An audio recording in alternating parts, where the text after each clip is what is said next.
स्नेहा नाम की एक लड़की थी जो रंग की बहुत ही ज्यादा काली थी। वो अपनी माँ रूपाली और पिता राघव के साथ रहती थी।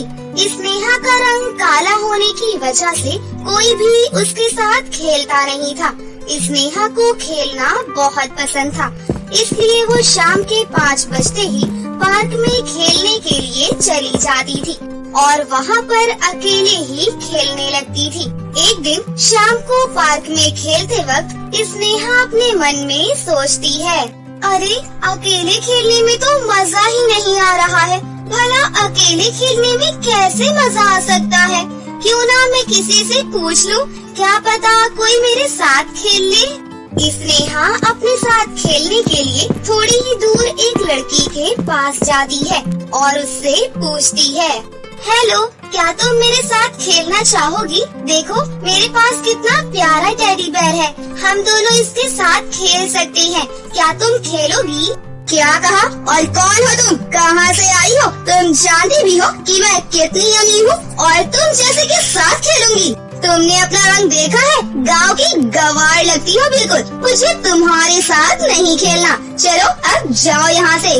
वो लड़की इतना बोलकर स्नेहा का मजाक उड़ाते हुए वहाँ से चली जाती है और स्नेहा चुपचाप मुंह लटकाकर अपने घर वापस आ जाती है।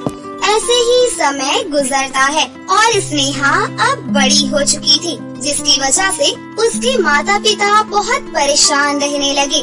स्नेहा के माता पिता को स्नेहा की शादी की बहुत चिंता रहती थी, क्योंकि स्नेहा का रंग बचपन से ही काला था, इसलिए अब उसके लिए जो भी रिश्ता आता वो सामने से ही मना हो जाता था। ऐसे ही एक दिन स्नेहा को लड़के वाले देखने आते हैं। स्नेहा बिटिया, तुम चाय लेकर चलो, मैं पीछे से नाश्ता लेकर आती हूँ।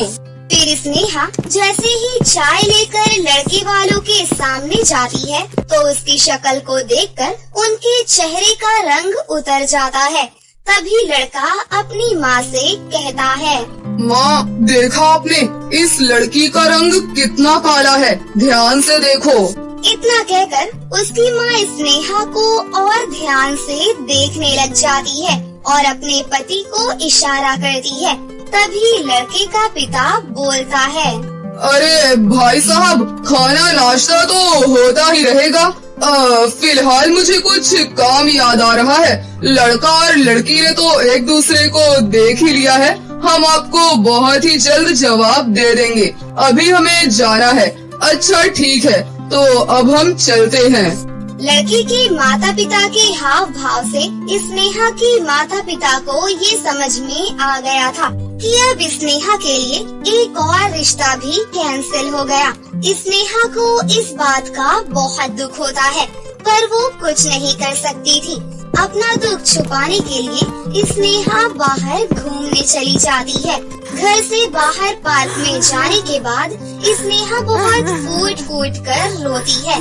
स्नेहा के इतने रिश्ते मना हो जाने के बाद स्नेहा के माता पिता को भी बहुत दुख होता है। तभी स्नेहा की माँ अपने पति से कहती है, देखा जी आपने, स्नेहा के रिश्ते मना होते ही जा रहे हैं। स्नेहा के बराबर की सभी लड़कियों की शादी हो रही है। पता नहीं हमारी स्नेहा के भाग्य में क्या लिखा है। जो भी लड़का उसे देखने आता है उसके काले रंग को देखकर मना करके चला जाता है।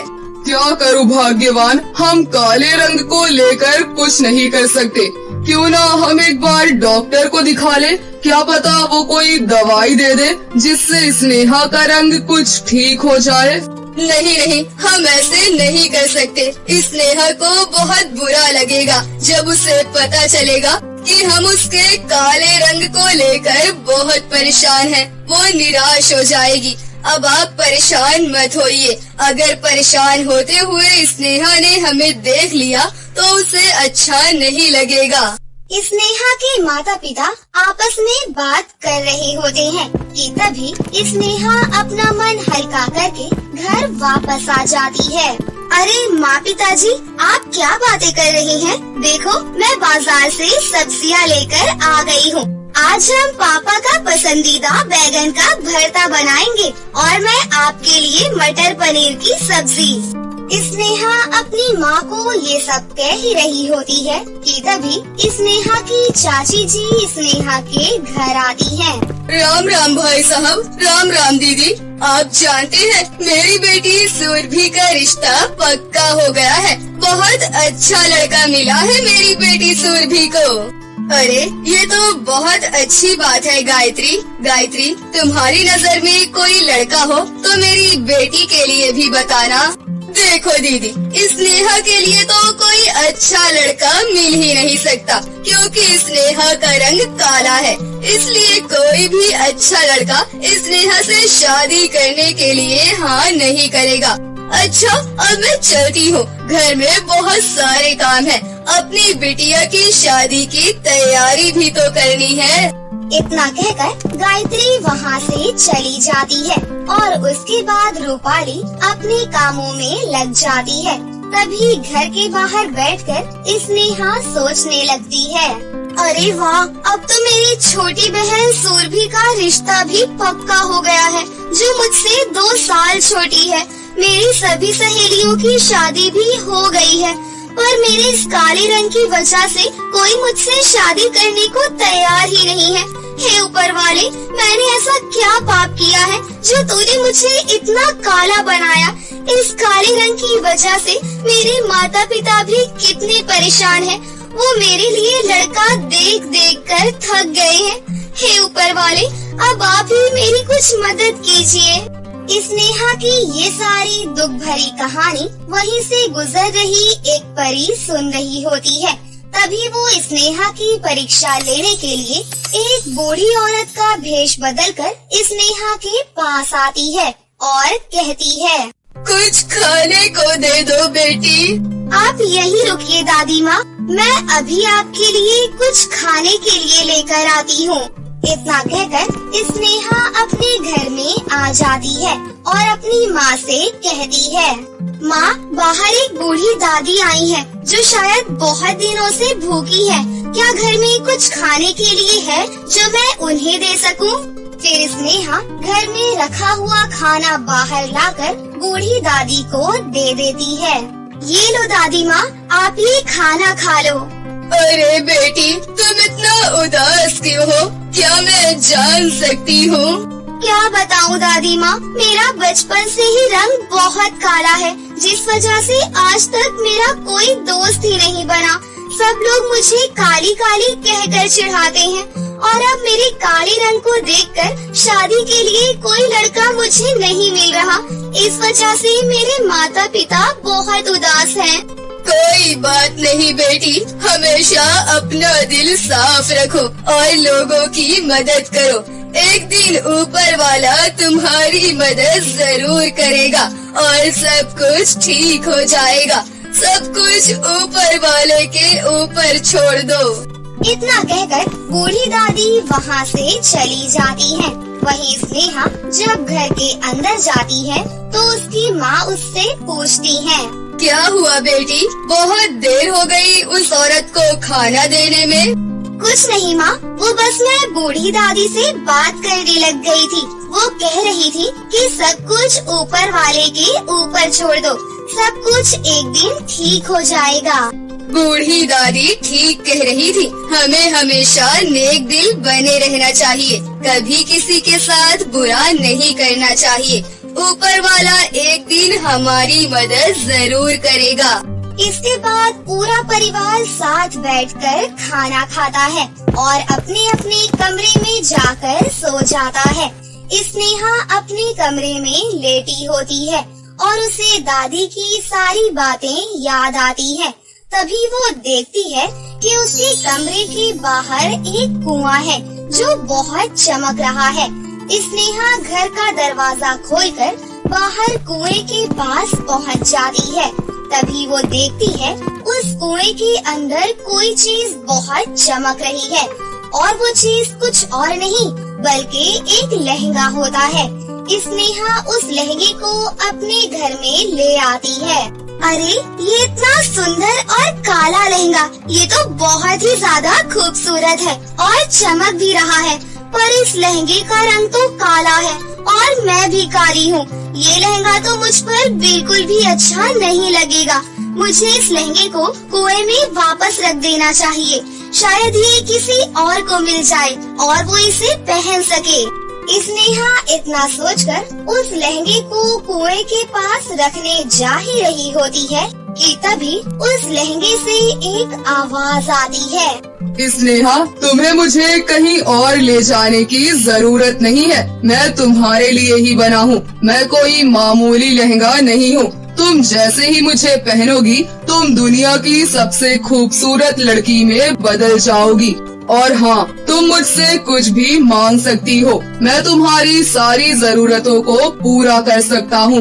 मुझे परीलोक से एक परी ने इस कुएं के अंदर रखा है ताकि मैं तुम्हारी मदद कर सकूं। अब तुम मुझे पहन लो और मेरा जादू देखो।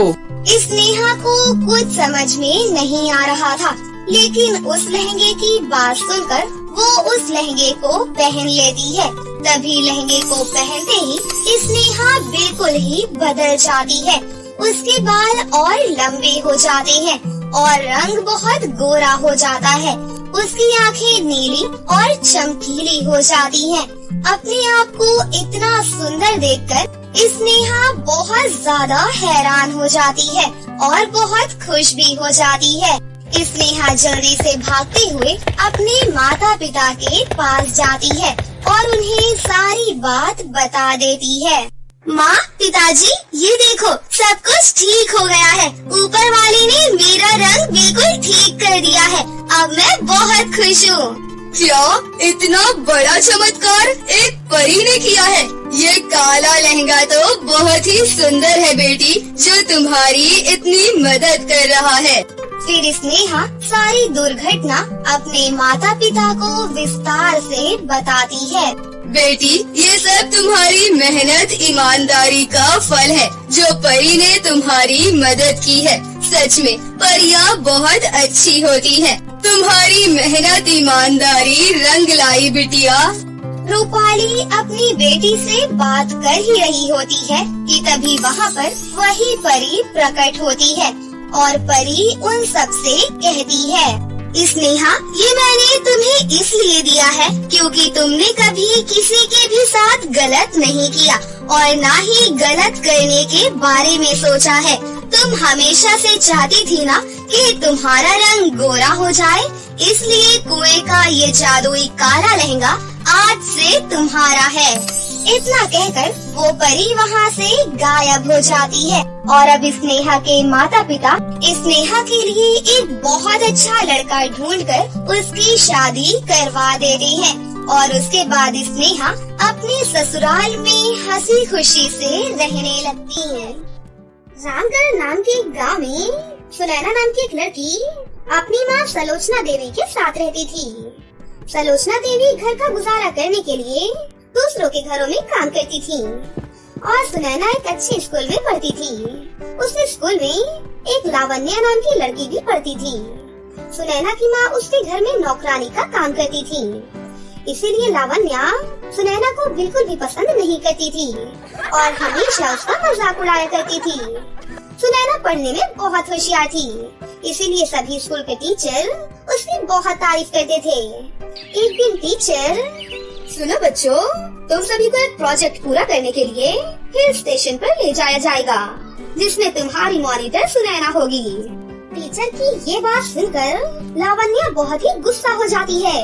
टीचर, मैं इस लड़की के नीचे रहकर बिल्कुल भी काम नहीं करूँगी। मैं अपना प्रोजेक्ट अकेले ही पूरा कर सकती हूँ। लावण्या, ज्यादा मत बोलो। अगर तुम इसके नीचे नहीं रह सकती तो ये प्रोजेक्ट भी करने की कोई जरूरत नहीं है। ओके, तैयार हूँ मैं। ठीक है। अगले दिन प्रोजेक्ट के लिए सभी बच्चे स्कूल बस में बैठ जाते हैं और हिल स्टेशन पर पहुंच जाते हैं। सभी बच्चे सुनैना के साथ मिलकर अपना प्रोजेक्ट पूरा करने लग जाते हैं। अरे, इसकी माँ हमारे घर में नौकरानी का काम करती है और मुझे देखो, मैं उस नौकरानी की बेटी के नीचे काम कर रही हूँ। क्या सोच रही हो लावण्या? अगर मेरी कुछ मदद चाहिए तो बताओ। नो थैंक्स, मुझे तुम्हारी कोई भी मदद नहीं चाहिए। तुम अपनी मदद अपने पास ही रखो। कुछ ही देर बाद क्लास का प्रोजेक्ट भी पूरा हो जाता है। अरे वाह सुनैना, तुम्हारी टीम ने तो बहुत ही अच्छा प्रोजेक्ट बनाया है। सभी बच्चे सुनैना के लिए तालियां बजाने लगते हैं। ये देखकर लावण्या और भी ज्यादा गुस्सा हो जाती है। कुछ देर बाद सभी बच्चे अपने अपने घर वापस चले जाते हैं। एक दिन सुनैना की माँ की तबीयत बहुत ही ज्यादा खराब हो जाती है और वो 2-3 दिन काम पर नहीं जा पाती। तभी उनकी मालकिन का फोन आता है। क्या बात है, आजकल तुम काम पर क्यों नहीं आ रही हो? मालकिन, मेरी तबीयत बहुत ज्यादा खराब है मालकिन। देख, मुझे उससे कोई भी लेना देना नहीं है। अगर तू नहीं आ सकती तो तू हमेशा के लिए काम छोड़ दे। इतना कहकर मालकिन फोन काट देती है। तभी क्या हुआ माँ, आप इतनी परेशान क्यों लग रही हो? बेटा, मालकिन का फोन आया था। वो कह रही थी कि अगर मैं समय से कल नहीं पहुंची तो मुझे काम से निकाल देंगी। बेटा, अगर उन्होंने मुझे काम से निकाल दिया तो हमारा गुजारा कैसे होगा बेटा? माँ, आप चिंता क्यों करती हो? जब तक आप ठीक नहीं हो जाती तब तक मैं आपकी जगह काम करती हूँ। अगले दिन से सुनैना लावण्या के घर में काम करने जाती है। अरे बेटा, तुम कौन हो और यहाँ क्या करने आई हो? मालकिन, मैं सलोचना माँ की बेटी सुनैना हूँ। मेरी माँ कुछ दिनों से बहुत बीमार है, इसीलिए उनकी जगह अब मैं काम करूँगी। उसके बाद सुनैना चुपचाप अपने काम में लग जाती है। तभी वहाँ पर लावण्या आ जाती है। अरे सुनैना, तुम मेरे घर में क्या कर रही हो? अरे बेटा, तुम इस लड़की को जानती हो क्या? हाँ माँ, ये मेरे ही क्लास में पढ़ती है और सभी टीचर्स इसकी बहुत तारीफ करते हैं। लगता है इस लड़की में जरूर कोई खास बात होगी, तभी तो इसकी टीचर्स इतनी तारीफ करती हैं। और देखो कितनी समझदार लड़की है, अपनी माँ की मदद करने के लिए उसका काम करने खुद ही चली आई। ओह माँ, प्लीज इस नौकरानी की तारीफ अब आप मत करो। मैं पहले से ही स्कूल वालों से इतनी ज्यादा परेशान हो चुकी हूँ। गुस्से में लावण्या वहाँ से चली जाती है। वो स्कूल जाकर सभी बच्चों को सुनैना के बारे में बताती है। थोड़ी ही देर बाद सुनैना वहाँ पर आ जाती है। लावण्या पूरी क्लास में सैनिटाइजर छिड़कने लगती है और बोलती है, हे भगवान, ये लड़की इतनी गंदी और बदबूदार है। अरे क्या तुम लोगों को गटर की बदबू नहीं आ रही? हाँ, आ रही है ना, बहुत गंदी बदबू आ रही है। अरे ये अभी अभी मेरे घर में गटर साफ करके आ रही है और पता है उसके बाद नहाई भी नहीं है। छी छी, कितनी गंदी लड़की है। रोते रोते सुनैना वहाँ से चली जाती है। अब आया ना मजा, काफी दिनों से इसकी तारीफ पे तारीफ सुन रही थी। अब देख मैं तेरे साथ क्या करती हूँ। अगले दिन लावण्या का जन्मदिन था। माँ, कल मेरा जन्मदिन है, क्या मैं अपने स्कूल के दोस्तों को पार्टी में बुला लूँ? हाँ हाँ बेटा, जरूर बुलाओ। इसमें पूछने वाली कौन सी बात है, मैं सारा अरेंजमेंट कर दूंगी। अगले दिन लावण्या स्कूल में जाती है और सबसे बोलती है, सुनो दोस्तों, कल मेरा जन्मदिन है और मैं अपने घर में पार्टी देने वाली हूँ। पार्टी में सभी बच्चे सुंदर सुंदर लहंगे पहन कर आएंगे और साथ ही लिपस्टिक भी लगाएंगे। और सुनो सुनैना, वैसे तो तुम मुझे बिल्कुल भी पसंद नहीं हो, लेकिन तुम मेरी क्लास में ही पढ़ती हो, इसीलिए कल पार्टी में तुम जरूर आना और पार्टी में लहंगा पहनकर और लिपस्टिक लगा कर ही आना, समझी तुम? ठीक है लावण्या, मैं तुम्हारी बर्थडे पार्टी में जरूर आऊंगी।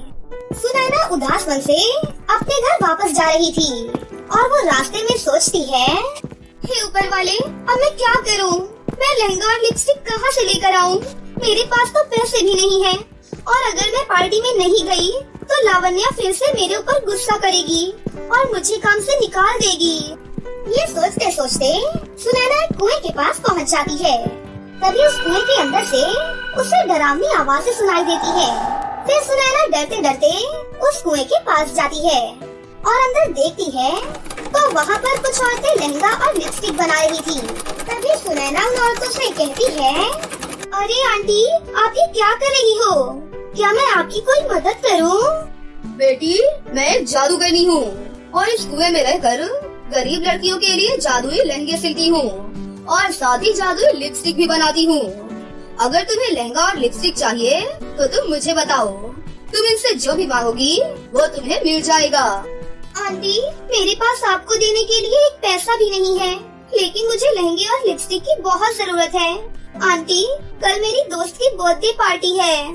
कोई बात नहीं बेटा, तुम बहुत ही अच्छी लड़की हो, इसीलिए मैं तुम्हारी मदद फ्री में करूँगी। इतना कहकर जादूगरनी अपनी जादुई छड़ी से एक लहंगा और लिपस्टिक बाहर निकालती है और उसे सुनैना के पास ऊपर भेज देती है। सुनैना लहंगा और लिपस्टिक देखकर बहुत खुश हो जाती है। फिर सुनैना जादूगरनी का धन्यवाद अदा करती है। आपका बहुत बहुत धन्यवाद आंटी जी। मैं ये लहंगा पहनकर और लिपस्टिक लगाकर लावण्या के जन्मदिन पर उसके घर पर जाऊंगी। लावण्या भी मेरा लहंगा और लिपस्टिक देखकर बहुत ही खुश हो जाएगी। उसके बाद सुनैना वो जादुई लहंगा और लिपस्टिक लेकर अपने घर वापस आ जाती है और अपनी माँ को वो सारी बातें बताती है। उसके बाद सुनैना वो जादुई लहंगा पहन लेती है और जादुई लिपस्टिक भी लगा लेती है। फिर वो उस जादुई लहंगे और लिपस्टिक से लावण्या के लिए गिफ्ट मांगती है। फिर उसी शाम लावण्या सुनैना के पास आती है और चौंकते हुए लावण्या बोलती है, ओह गॉड, तू इतना सुंदर लहंगा और ये ब्रांडेड लिपस्टिक कहाँ से लेकर आई है? जहाँ तक मुझे पता है तू तो बहुत गरीब है ना। भोली भाली सुनैना लावण्या को जादुई लहंगे और लिपस्टिक के कुएं के बारे में सारी बातें बता देती है। अगले दिन लावण्या भी जादुई लहंगे और लिपस्टिक के कुएं के पास पहुंच जाती है और मन ही मन सोचती है, अरे अगर मैं इस जादूगरनी की जादुई छड़ी इससे चुरा लूं, तो मैं भी बहुत शक्तिशाली हो जाऊंगी और जो चाहूंगी वो प्रकट कर सकती हूँ। उसके बाद लावण्या नीचे कुएं में झांकती है तो जादूगरनी सो रही थी। अरे वाह, ये जादूगरनी तो अभी सो रही है। मैं खुद नीचे जाकर इसकी जादुई छड़ी ले आती हूँ। लावण्या सीढ़ियों से नीचे उतर जाती है और जादूगरनी की जादुई छड़ी चुपके से उठाकर अपने साथ अपने घर ले जाती है। जादुई छड़ी, जल्दी से मेरा घर सोने चांदी से भर दे और मुझे दुनिया की सबसे खूबसूरत लड़की बना दे। लावण्या के इतना कहते ही उसके घर में आग लग जाती है और लावण्या बहुत ही बदसूरत हो जाती है। हे भगवान, ये क्या हो गया? मैं इतनी बदसूरत कैसे हो गई और मेरा घर? तभी वहाँ पर सुनैना आ जाती है। वो भी ये सब देखकर कहती है, हे भगवान, तुम्हारे घर में आग कैसे लग गई और तुम्हारी ये हालत कैसे हो गई? सब ठीक तो है ना लावण्या? रोते रोते लावण्या सुनैना को सारी बातें बता देती है। लावण्या, ये तुमने बहुत ही गलत किया। तुम्हें चलकर जादूगरनी जी से माफी मांगनी चाहिए। लावण्या और सुनैना दोनों जादूगरनी के पास जाती हैं और जादूगरनी से माफी मांगने लगते हैं। आज तो मैं तुम्हें छोड़ रही हूँ। आगे से अगर तुमने कोई भी गलत काम किया तो तुम्हें उसकी सजा जरूर मिलेगी। उसके बाद जादूगरनी लावण्या के घर को पहले जैसा कर देती है और लावण्या भी बिल्कुल ठीक हो जाती है। अब लावण्या और सुनैना बहुत ही अच्छी दोस्त बन जाती हैं और दोनों खुशी खुशी एक साथ मिलकर रहने लगती हैं। और यहाँ जादुई लहंगे और लिपस्टिक की वजह से सुनैना भी बहुत ही अमीर हो जाती है। अब उसे जो भी चाहिए रहता था वो उस जादुई लहंगे और लिपस्टिक से मांग लिया करती थी। उस दिन के बाद से वो अपनी माँ के साथ हंसी खुशी अपनी जिंदगी जीने लगती है।